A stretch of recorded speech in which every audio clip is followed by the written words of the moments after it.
Books pulled from school libraries in Tennessee include the American classic, Fahrenheit 451, and a lesser-known novel about children killed during the Holocaust. Districts are removing hundreds of other titles after changes in state law, but some districts haven't pulled any books. And tonight, a legal expert walks us through why the reaction by districts varies so widely across Tennessee.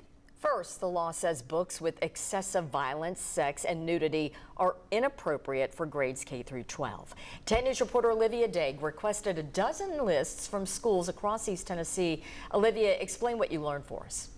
Rob and John, the law applies to all public school districts, but when I asked 12 of them, 6 of them removed books and 6 didn't. It even varied within the county. Oak Ridge schools removed more than 300 books, and in Anderson County, they didn't remove any at all. So I spoke to a legal analyst to find out why.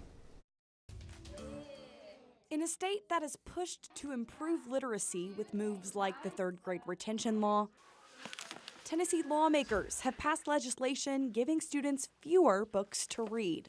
When I've looked through these lists, I see some books that frankly were critically read by myself in high school. Some of those classics removed from some schools include Of Mice and Men, To Kill a Mockingbird, and Slaughterhouse-Five. I'm always critical of providing less versus more.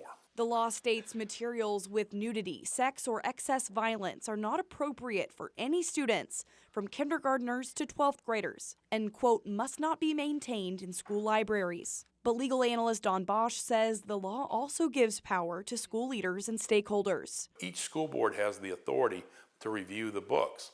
Further, a parent can make a specific objection to a book, at which point the school board must review it and determine whether or not it stays.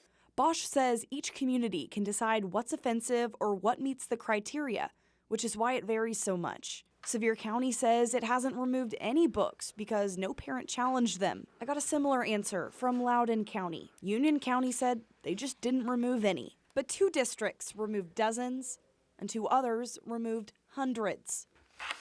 What happens, though, if districts that didn't pull any books have titles that other school districts deem inappropriate? If enough pressure is going to be placed on school boards, I think they'll ultimately remove those books. And then finally, the question of censorship and First Amendment rights. It doesn't say that if a student procures that from a local library or from another source that they can't read it, they can't possess it. It just says we're not going to have it at the school. So it isn't really a First Amendment violation as I see it. Bosch says there's a legal and a common definition of censorship, and this falls into the latter. It still is concerning because, again, we're restricting free thought.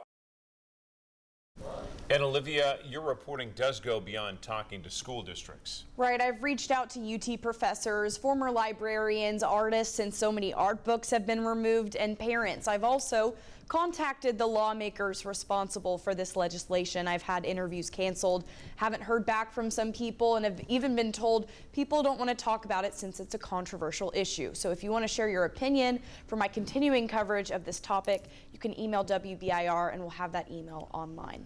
And Olivia, you also have lists online of books that have been banned or pulled from school shelves in certain districts. Olivia, we appreciate your reporting. We'll continue it.